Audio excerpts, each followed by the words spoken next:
네, 오늘은 하나님의 능력과 지혜이신 그리스도라는 제목으로 오늘 함께 말씀 나누도록 하겠습니다. 오늘 우리가 함께 읽은 이 고린도전서는 사도 바울이 고린도 교회의 성도들에게 보낸 편지입니다. 고린도 지역은 그리스의 하나의 도시였습니다.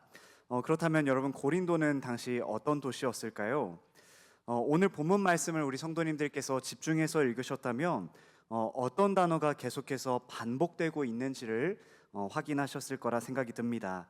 어떤 단어가 가장 반복이 많이 되고 있냐면 지혜라는 단어가 제일 많이 등장하고 있습니다. 다시 말해서 이 고린도 지역의 사람들, 이 그리스인들은 이 지혜를 사랑하는 학문인 철학에 관심이 많았던 사람들이 이 고린도 사람들이었습니다. 이 철학이라는 말이요, 그리스어로 필로소피아라고 하는데 지혜를 사랑한다라는 말입니다. 인생이란 무엇인가? 인생을 어떻게 살아야 하는가? 사람이란 어떤 존재인가? 사람에게 진정으로 행복을 가져다 주는 것은 무엇인가? 이런 것들을 추구하고 고민하는 사람들이 바로 그리스 사람들, 또 오늘 본문에 등장하는 이 고린도 사람들이었다라는 것을 말씀드릴 수 있겠습니다.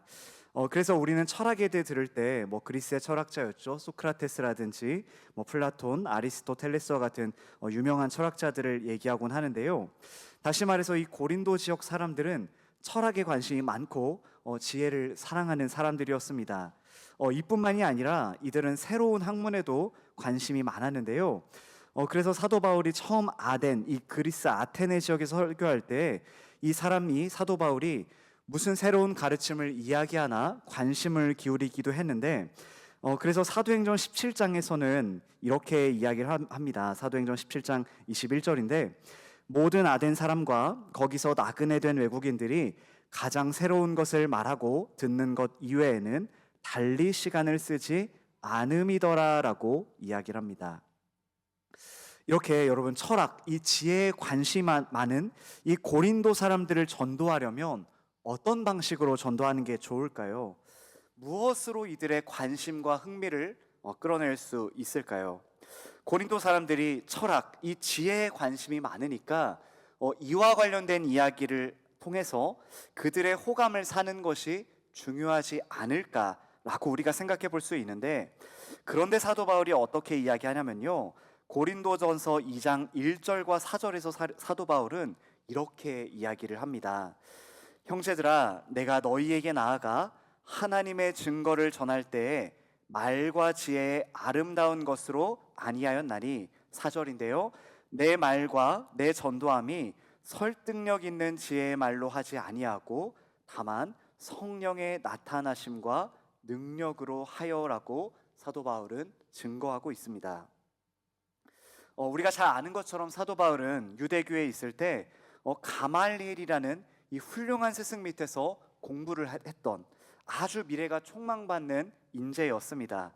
그리고 이뿐만이 아니라 신약 성경의 많은 부분을 쓴 사람이 사도 바울이기도 하죠. 그런데 사도 바울은 이야기하는 것입니다. 이 고린도인들이 흥미를 느낄 만한 말과 지혜의 아름다운 것으로 내가 복음을 전하지 않겠다라고 이야기했다라는 거죠. 이 설득력 있는 지혜의 말로 하지 않았다라고 말을 하고 있습니다. 분명 사도 바울은 충분히 그럴 수 있는 능력을 갖춘 사람이었지만 자신은 그러지 않겠다라고 이야기를 하고 있었습니다. 왜 그랬냐면은 사도 바울은 고린도전서 1장 17절에서 이렇게 이야기를 하는데요, 우리 한번 다 같이 한번 읽어보겠습니다. 그리스도께서 나를 보내심은 세례를 베풀게 하려 하심이 아니요 오직 복음을 전하게 하려 하심이로되, 말의 지혜로 하지 아니함은 그리스도의 십자가가 헛되지 않게 하려 함이라. 아멘. 바울은 내가 지혜를 사랑하는 이 고린도 사람들에게 말의 지혜로, 이 설득력 있는 지혜의 아름다운 말로, 다시 말해서 이 고린도 사람들이 사랑하는 철학과 지식으로 복음을 전하지 않겠다라고 이야기를 합니다. 그 이유는 바로 그리스도의 십자가가 헛되지 않도록 하기 위함이었다라고 이야기를 하고 있습니다. 그런데 여러분, 이런 식으로 복음을 전한 바울에 대한 평가는 어땠을까요? 사실 바울에 대한 평가가 고린도후서 10장 10절에 이렇게 언급이 되고 있는데요. 사도 바울은 이와 같은 평가를 받았습니다. 그들의 말이 그의 편지들은 무게가 있고 힘이 있으나 그가 몸으로 대할 때는 약하고 그 말도 시원하지 않다 하니라고 이야기하고 있습니다. 이 고린도 성도들이 어찌 보면 우리 기독교 역사상 정말 가장 훌륭한 그리스도인 중에 한 명인 이 사도 바울의 설교를 들었는데, 사도 바울의 설교를 들을 때는 사도 바울이 약하고 사도 바울의 말이 시원하지 않았다라고 이야기를 하는 것입니다. 이와 같은 이 말을 평가를 보면 아마 사도 바울이 그렇게 설교에 있어서 달변가는 아니었던 것 같습니다. 글솜씨는 좋았지만 사도 바울의 이 설교의 이 스피치라든지 이런 거는 그렇게 훌륭하지 않았다라는 생각이 듭니다. 개인적으로는 이 사도 바울의 이 말씀을 보면 개인적으로 참 많은 위로가 됩니다. 사도 바울도 이런 평가를 받았는데 거기에 비교할 수 없는 저 같은 사람은 참 그런 생각을 해보는데요. 이처럼 사도 바울의 편지는 힘이 있는데 바울을 직접 만나보면 그 사람은 약골이고 말재주도 없다라는 평가를 사도 바울은 이 고린도 성도들에게 받았다라는 것을 우리는 알 수 있습니다. 그럼 여러분, 이 사도 바울이 이 철학과 이 지혜의 말로 한 것이 아니라 그가 자랑하는 이 그리스도의 십자가는 여러분 무엇일까요? 십자가에 못 박힌 예수 그리스도가 무엇이길래 바울은 그리스도인들에게 무능하다라는 이야기를 들으면서까지 이 십자가만을 전하고 있는 것일까? 우리가 이것을 한번 살펴보고자 하는데요. 오늘 말씀을 한마디로 표현한다면 바울은 하나님의 지혜와 이 세상의 지혜를 비교하는 것을 통해서 십자가가 하나님의 능력과 지혜다라는 것을 밝히 우리에게 보여주고 있습니다. 우리 한번 오늘 본문 18절 말씀 한번 다 같이 한번 읽어보겠습니다. 십자가의 도가 멸망하는 자들에게는 미련한 것이요 구원을 받는 우리에게는 하나님의 능력이라. 아멘. 바울은 이야기합니다. 이 십자가의 도. 근데 여러분요, 십자가의 도란 무엇일까요? 이 도라는 말은 헬라어로는 로고스, 말씀이라는 표현입니다. 다시 말해서 십자가에 대한 말씀, 진리라고 우리가 이해할 수 있을 것입니다. 예수님께서는 우리를 죄와 사망의 세력으로부터 구원하기 위해 죄가 없으신 분에도 불구하고 우리를 대신하여 죄의 형벌을 십자가에서 받으셨습니다. 그리고 예수님께서 십자가 위에서 우리의 죄를 대신 짊어지시고 죽으셨다는 사실을 믿고 예수 그리스도를 구주로 영접하면 우리는 단번에 죄와 사망의 세력으로부터 구원받습니다. 바로 이것이 십자가의 도가 되는 것이겠죠. 바울은 이야기합니다. 이 십자가의 도가 멸망하는 자들에게는 미련한 것이다 라고 이야기를 하고 있습니다. 여기서 멸망하는 자들은 여러분 누구일까요? 사도 바울이 표현하고 있는 이 멸망하는 자들에서 우리가 주목할 부분이 있는데, 이 멸망하는 이라는 이 표현은요 현재 시제로 사용이 되었습니다. 그러니까 다시 말해서 지금 오늘날 멸망의 길을 걸어가고 있는 사람들이다라고 사도 바울은 말하고 있는 것이죠. 현재 사망으로 가는 길을 걸어가고 있는 사람들을 가리키는 표현이라고 할 수 있습니다. 이들에게 십자가는 어리석은 것이다라고 바울이 말을 하고 있죠. 그리고 반대로 구원을 받는 우리는 누구일까요? 바로 예수 그리스도를 영접한 하나님의 백성들, 성도들을 가리키는 말이라고 할 수 있겠습니다. 이 표현도 현재형으로 사용되었습니다. 다시 말해서 어떻게 이야기할 수 있냐면, 성도들은 오늘날 그 매일의 삶 속에서 날마다 죄와 사망의 세력으로부터 구원받고 있는 하나님의 자녀들이라는 것입니다. 우리가 예수 그리스도를 믿을 때 그것으로 끝나는 것이 아니라 오늘 매일매일의 삶 속에서 그 구원이 죄와 사망의 세력으로부터 우리 한 사람 한 사람이 구원받고 있다라는 것을 사도 바울은 말해주고 있다라는 것이죠.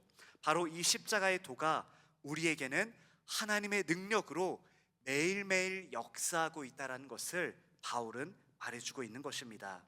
과거 2000년 전 예수 그리스도께서 십자가에서 죽으신 그 사건은 과거에 머물러 있는 것이 아니라 예수 그리스도를 구세주로 영접한 오늘 이 자리에 있는 우리 모두에게 오늘날에도 동일하게 하나님의 능력으로 역사한다라는 것을 사도 바울은 말해주고 있다는 것입니다. 우리가 이 세상 속에서 하나님의 백성답게 거룩한 하나님의 자녀답게 살아갈 수 있는 능력을 준다라는 것을 오늘 사도 바울은 말해주고 있는 것이죠. 그리고 이제 바울은요 18절의 말씀을 조금 더 자세하게 설명하기 시작하는데 19절부터 21절까지의 말씀은 무엇을 이야기하냐면 세상의 지혜로는 하나님을 알지 못한다라는 것을 사도 바울은 말해주고 있습니다. 바울은요 세상의 지혜로 하나님을 알 수 없다라고 이야기합니다. 우리 한번 19절과 20절 말씀 한번 다 같이 한번 읽어볼까요? 19절과 20절 말씀 다 같이 읽어보겠습니다. 기록된 바 내가 지혜 있는 자들의 지혜를 멸하고 총명한 자들의 총명을 패하리라 하였으니 지혜 있는 자가 어디 있느냐? 선비가 어디 있느냐? 이 세대의 변론가가 어디 있느냐? 하나님께서 이 세상의 지혜를 미련하게 하신 것이 아니냐. 아멘. 20절에 보시면요 지혜 있는 자, 이 지혜 있는 자는 누구를 가리키냐면 이 지혜를 추구하는 그리스의 철학자들을 가리킵니다.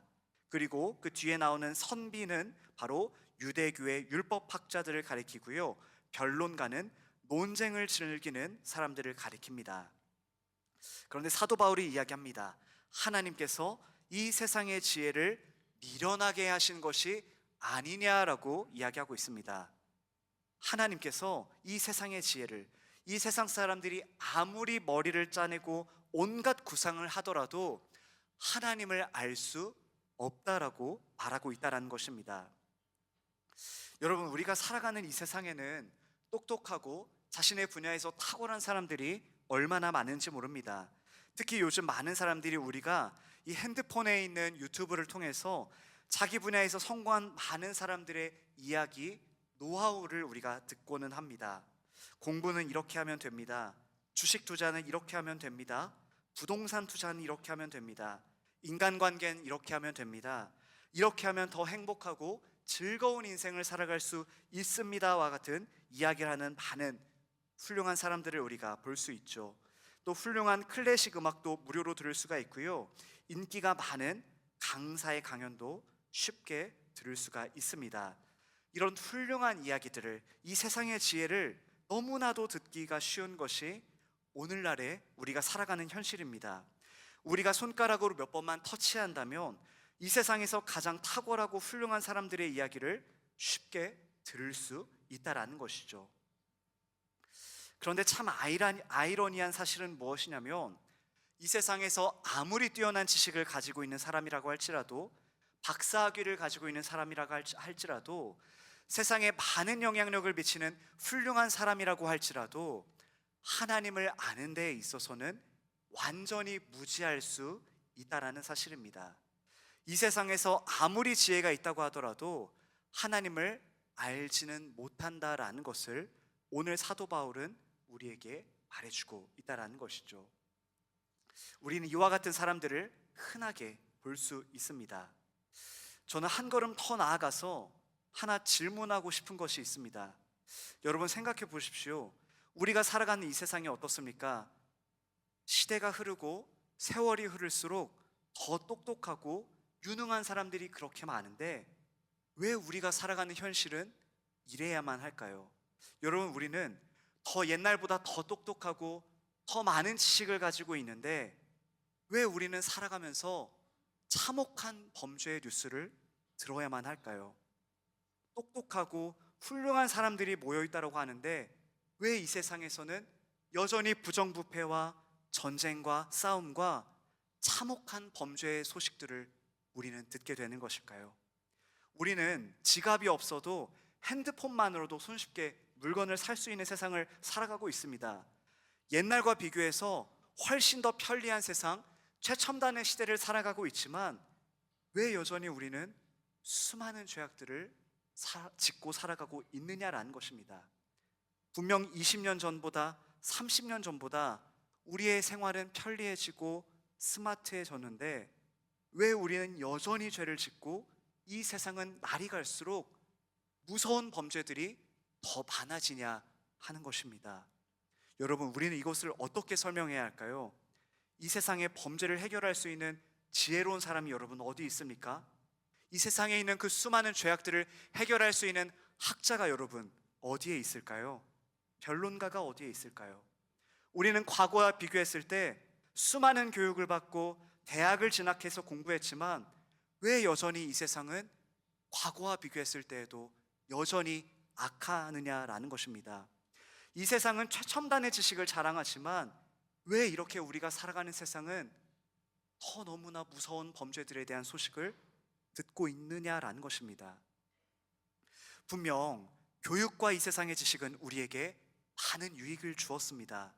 우리가 더 편리하게, 스마트하게, 풍요로운 인생을 살아갈 수 있도록 이것이 도와주었습니다. 그러나 바로 이것이 세상 지혜의 한계인 것입니다. 이 세상 지혜의 한계는 사람을 개선시킬 수는 있으나 사람을 완전히 변화시킬 수는 없다라는 것이죠. 사람의 죄악의 문제는 해결할 수가 없다라는 것입니다. 그렇다면 여러분, 우리를 죄에서 구원해 줄 수 있는 지식이 어디에 있습니까? 그래서 사도 바울은 오늘 본문 21절에서 이렇게 이야기하고 있는 것입니다. 우리 한번 21절 말씀도 한번 다 같이 한번 읽어보겠습니다. 하나님의 지혜에 있어서는 이 세상이 자기 지혜로 하나님을 알지 못하므로 하나님께서 전도에 미련한 것으로 믿는 자들을 구원하시기를 기뻐하셨도다. 아멘. 이 세상은 자기 지혜로 하나님을 알지 못합니다. 이 세상에는 수많은 지식과 지혜가 있지만 그것들은 우리가 하나님을 알게 해줄 수는 없다라고 이야기하는 것이죠. 그것들은 우리를 죄에서 구원할 수 없다라고 이야기하는 것입니다. 우리를 하나님의 진노에서 구원할 수 없다라고 이야기하는 것이죠. 그러나 하나님께서는 여전히 당신의 자녀들을 구원하기를 기뻐하십니다. 바로 전도에 미련한 것으로 믿는 자들을 구원하기를 기뻐하신다라는 거죠. 전도에 미련한 것이 무엇일까요? 그것은 바로 오늘 본문이 계속해서 이야기하고 있는 사람들의 눈에 어리석게 보이는 십자가의 도를 가리킵니다. 그래서 사도 바울이 전하는 것이 무엇이죠? 사도 바울은 십자가에 못 박힌 그리스도를 전합니다. 그래서 오늘 본문 22절과 23절을 보면 사도 바울은 이렇게 이야기합니다. 유대인은 표적을 구하고 헬라인은 지혜를 찾으나 우리는 십자가에 못 박힌 그리스도를 전하니 유대인에게는 거리끼는 것이요 이방인에게는 미련한 것이로되라고 이야기합니다. 헬라인은 먼저 지혜를 찾는다라고 이야기합니다. 이 헬라 사람들, 이 그리스 사람들은요, 자신들의 머리로 이 이성적인 추론과 논증을 통해서 하나님을 발견할 수 있을 것이다 라고 생각했습니다. 그래서 하나님이라는 존재는 철저히 이성적인 존재라고 생각했습니다. 그래서 더 나아가서 하나님이신 예수님께서 십자가의 형벌을 진다라는 것을 이 그리스 사람들은 도저히 인정할 수가 없었습니다. 이뿐 아니라 유대인은 어땠습니까? 오늘 본문에 보면 유대인들은 표적을 구한다라고 이야기합니다. 유대인들은 특별한 기적이 나타나야만 하나님을 믿을 수 있다라고 생각했습니다. 하나님께서 이것을 어떤 놀라운 기적을 보여주셔야만 하나님을 믿을 수 있다라는 잘못된 생각에 빠져 있었다라는 거죠. 그러나 예수님께서는 마태복음 12장 39절과 41절을 통해서 이 이스라엘 백성들에게 이렇게 말씀해 주셨습니다. 예수께서 대답하여 이르시되 악하고 음란한 세대가 표적을 구하나 선지자 요나의 표적밖에는 보일 표적이 없느니라. 심판 때에 니느웨 사람들이 일어나 이 세대 사람을 정죄하리니 이는 그들이 요나의 전도를 듣고 회개하였음이거니와 요나보다 더 큰 이가 여기 있으며 라고 예수님께서는 말씀하셨습니다. 예수님께서는 이 표적을 구하는 바리새인과 서기관들에게 이 요나의 표적을 말씀하셨습니다. 그리고 이 41절 마태복음 12장 41절에 등장했던 요나의 전도가 바로 오늘 본문 21절에 나오는 이 전도와 동일한 단어입니다. 여러분, 요나가 어떻게 했습니까? 요나는 니느웨 사람들에게 뭐라고 했습니까? 하루 종일 외쳤습니다. 단 하루 동안만 외쳤습니다. 40일이 지나면 니느웨가 무너질 것이다 라고 외쳤죠. 요나의 이 외침을 통해서 니느웨의 왕부터 많은 사람들과 동물들까지 다 제 옷을 입고 하나님께 부르짖고 이 자신들의 죄악에서 떠났습니다. 그리고 하나님께서는 이렇게 어리석어 보이는 요나의 설교를 통해서 니느웨 백성들을 구원하셨습니다. 그리고 바울 또한 오늘 말씀에서 이야기하는 것이죠.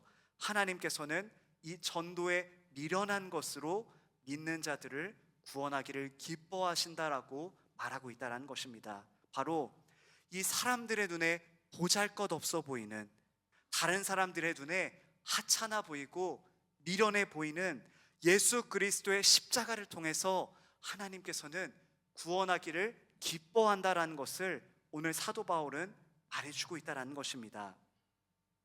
여러분, 이것은 화려한 고린도 도시에서도 마찬가지였을 것입니다. 그리고 오늘날 우리가 살아가는 현실을 바라보면 이것은 어찌 보면 바울 사도의 이 말은 너무나 진부해 보입니다.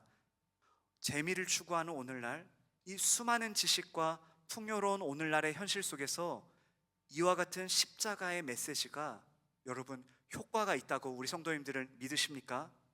때로는 어찌 보면 교회를 다니는 우리들조차도 이 예수 그리스도의 십자가를 우리가 생각할 때 이것에 대해서 의심의 눈초리를 보일 때도 있다라는 것입니다. 이처럼 사도 바울은요, 지혜를 사랑하고 새로운 학문을 추구하는 그 고린도 사람들에게 인기가 없는, 매력적이지 않는, 이 사람들이 받아들일 것 같지 않은 예수 그리스도의 십자가를 전하고 있다는 것을 오늘 말씀은 말해주고 있다는 것입니다. 이 고린도 사람들이 생각했을 때 아무런 가치가 없어 보이는, 전혀 매력적이지도 않고 인기가 없어 보이는 이 메시지를 사도 바울은요, 이 고린도 사람들에게 복음의 메시지를 전했다라는 것입니다. 사랑하는 우리 귀한 성도 여러분, 오늘날 우리가 살아가는 현실은 어떻습니까?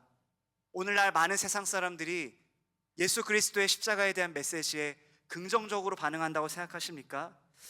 저는 이 종로를 돌아다니다 보면은 저기 안국역 쪽을 제가 자주 갈 때가 있는데요, 안국역 쪽에 광장이 있습니다. 거기서 보면은 늘 그런 건 아닌데 종종 이 확성기를 들고 찬송가를 부르거나 설교를 하거나 복음을 전하는 분들을 볼 수 있습니다.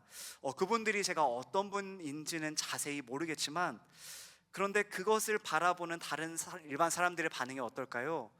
굉장히 차갑다라는 생각이 많이 들었습니다. 오늘 사도 바울도 마찬가지였다라는 것입니다. 이 현대 오늘날의 도시와 같은 그 고린도 사람들에게 이 사도 바울이 전하는 예수 그리스도의 십자가의 메시지는요, 아무리 매력적이지도 않고 인기가 없는 메시지였을 것입니다. 그러나 여러분, 오늘 이 사도 바울이 십자가에 못 박힌 그리스도를 전할 때 이 고린도에 어떤 일이 일어났을까요? 고린도전서 6장 9절과 10절을 보면요, 바울은 하나님의 나라를 유업으로 받지 못할 불의한 자들에 대해서 이렇게 설명하고 있습니다. 고린도전서 6장 9절과 10절인데요, 제가 읽어드리겠습니다. 불의한 자가 하나님의 나라를 유업으로 받지 못할 줄을 알지 못하느냐? 미혹을 받지 말라.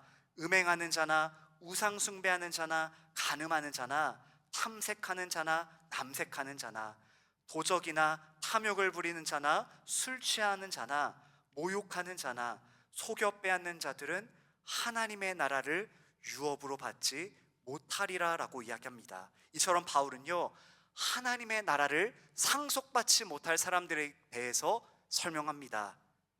그런데 이렇게 죄악으로 가득한 악한 사람들 중에요, 변화가 나타나는 사람들이 등장하기 시작합니다.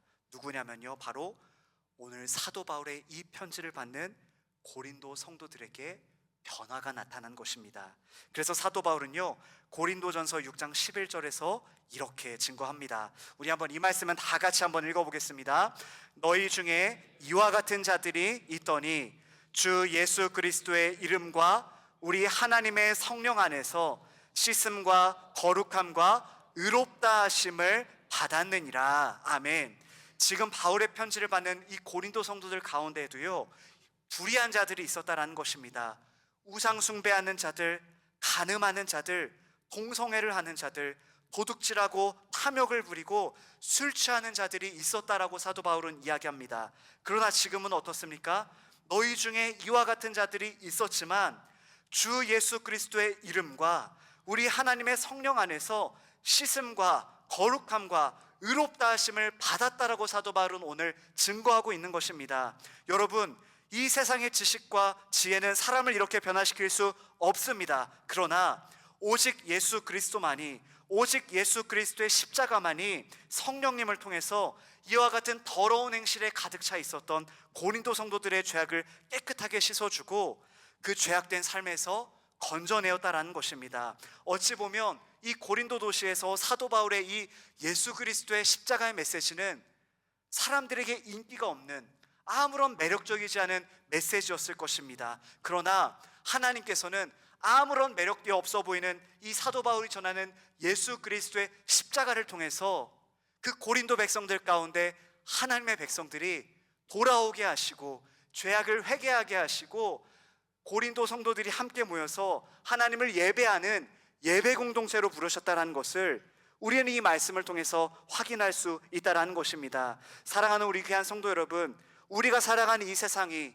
아무리 복음을 듣지 않은 것처럼 보인다고 할지라도, 예수 그리스도의 십자가를 싫어하는 것 같다라고 할지라도 예수 그리스도의 십자가를 담대하게 복음을 전하는 우리 모든 성도님들 될 수 있기를 간절히 소망합니다. 여러분, 그래서요, 사도 바울은 오늘 24절에서 이렇게 이야기하는 것입니다. 오직 부르심을 받은 자들에게는 유대인이나 헬라인이나 그리스도는 하나님의 능력이요 하나님의 지혜니라 라고 이야기합니다. 예수 그리스도는 더럽고 죄악된 삶에서 우리를 건져내고 우리의 죄악을 깨끗하게 씻어주는 능력의 이름이다라는 것입니다. 예수 그리스도께서 십자가에 못 박혀 올리신 보혈이 우리의 주홍같이 붉은 죄를 흰눈보다 더 깨끗하게 씻어준다라는 것이죠. 그래서 마지막 25절에서 사도 바울은 마지막으로 결론을 내립니다. 우리 마지막 25절 말씀은 다 같이 읽어보겠습니다. 하나님의 어리석음이 사람보다 지혜롭고 하나님의 약하심이 사람보다 강하니라. 아멘. 하나님의 어리석음, 하나님의 약하심은 바로 사도 바울이 지금까지 강조했던 예수 그리스도의 십자가를 가리킵니다.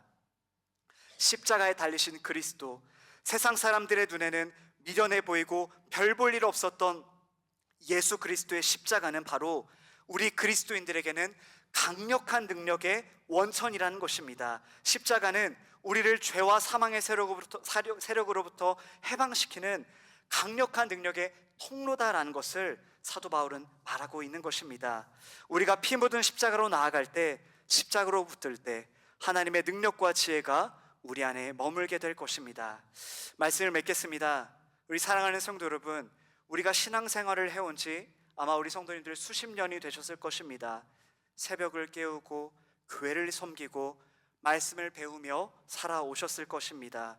그런데 한 가지 질문을 드리고 싶습니다.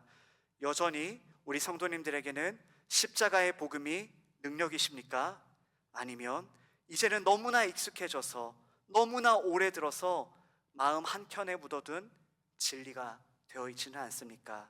이 시간 다시 한번 이 사도 바울의 권면을 우리의 마음속에 새길 수 있기를 소망합니다. 십자가의 도가 멸망하는 자들에게는 미련한 것이요 구원을 받는 우리에게는 하나님의 능력이나. 아멘. 사랑하는 성도 여러분, 십자가가 미련하게 보일 때도 있을 것입니다. 세상은 오늘도 십자가를 비웃고 예수 그리스도를 비웃습니다. 여기 있는 우리들조차도 때로는 십자가보다는 세상의 방식을, 십자가보다는 세상의 지혜를 더 좋아할 때도 있고 더 신뢰할 때도 있을 것입니다. 그러나 여러분, 기억하십시오. 부르심을 받은 우리에게 십자가는 지금도 살아 역사하시는 하나님의 능력입니다. 세상 사람들의 눈에 미련해 보이는 십자가에 감추어진 하나님의 지혜와 능력을 신뢰하는 우리 모두가 될 수 있기를 간절히 소망합니다. 십자가는 우리 믿음의 첫걸음을 뗄 때만 필요한 것이 아닙니다. 신앙의 시작이자 끝이며 우리의 인생을 관통하는 하나님의 능력입니다. 이제는 내가 가진 지식보다 하나님의 말씀을, 내가 가진 경험보다 하나님의 능력을 더 신뢰하는 우리 귀한 성도님들 될 수 있기를 간절히 소망합니다.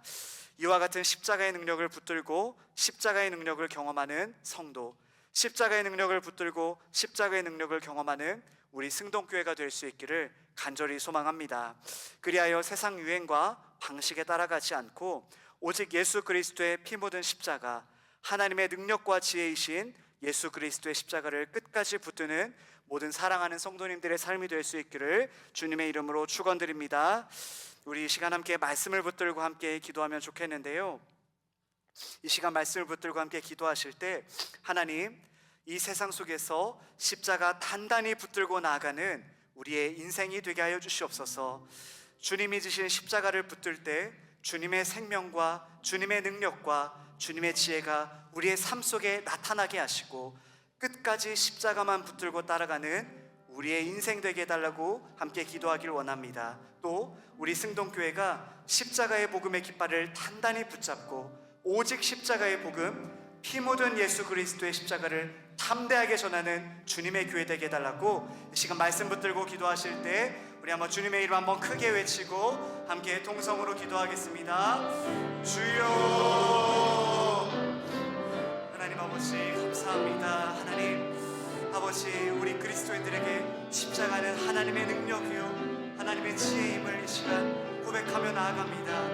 하나님, 사도 바울은 그 고린도 성도들에게 아버지, 어찌 보면 매력 없어 보이는, 도저히 인기가 없어 보이는 그 예수 그리스도의 십자가의 복음을 담대히 선포했습니다. 유대인들은 표적을 구했지만, 헬라인들은 지혜를 구했지만, 주님 아버지, 사도 바울은 오직 예수 그리스도의 십자가, 피 묻은 예수 그리스도의 그 복음의 십자가를 담대히 전했습니다. 하나님, 간절히 이 시간 간절히 소원하기는 아버지, 다시 한번 우리의 가슴 속에 예수 그리스도의 그 피 묻은 십자가의 능력이 회복되는 이 시간 되게 하여 주시옵소서. 아버지, 수도 없이 들어서 수십 년 들었던 이 십자가에 대한 복음이 아버지, 우리 안에 먼지가 쌓이지 않게 해주시고 우리의 삶 속에서 날마다 예수 그리스도의 십자가의 능력과 예수 그리스도의 십자가의 생명의 은혜가 우리 심령 가운데 늘 가득히 흘러넘칠 수 있도록 아버지, 우리의 삶 가운데 함께하여 주시고 역사하여 주시옵소서. 그리하여 오직 예수 그리스도의 십자가의 깃발을 단단히 붙들고 나아가는 우리 승동교회 성도들과 승동교회 될 수 있도록 아버지 함께하여 주시옵소서. 이 부족한 자들을, 우리들을 긍휼히 여겨주시고 붙잡아 주시옵소서. 하나님 아버지 감사합니다. 이 시간 우리를 3일 밤 예배로 불러주시고 다시 한번 십자가 복음에 대해 듣게 하시니 감사합니다. 주님, 우리가 이 세상을 살아가다 보면 때로는 하나님의 방식보다, 십자가의 길보다 세상의 방식과 세상의 지혜와 세상의 길을 더 신뢰할 때가 있었음을 이 시간 고백하며 회개합니다. 주님, 이 시간 우리 모두의 마음을 예수 그리스도의 십자가의 보혈로 깨끗이 씻어주시고 우리의 마음과 우리의 시선이 오직 주님의 십자가만을 향할 수 있도록 우리를 붙잡아 주시옵소서. 이 시간 주님의 십자가를 다시 한번 단단히 붙잡으니 주여, 십자가의 능력과 십자가의 지혜와 십자가의 생명이 우리 인생 가운데 생생하게 살아 역사할 수 있도록 우리와 함께하여 주시옵소서. 이 세상 사는 동안 주님의 십자가로 나아가 십자가 안에서 승리하는 인생 살아갈 수 있도록 우리 모든 승동의 성도들을 붙잡아 주시옵소서. 이 모든 말씀 예수님의 이름으로 기도합니다. 아멘.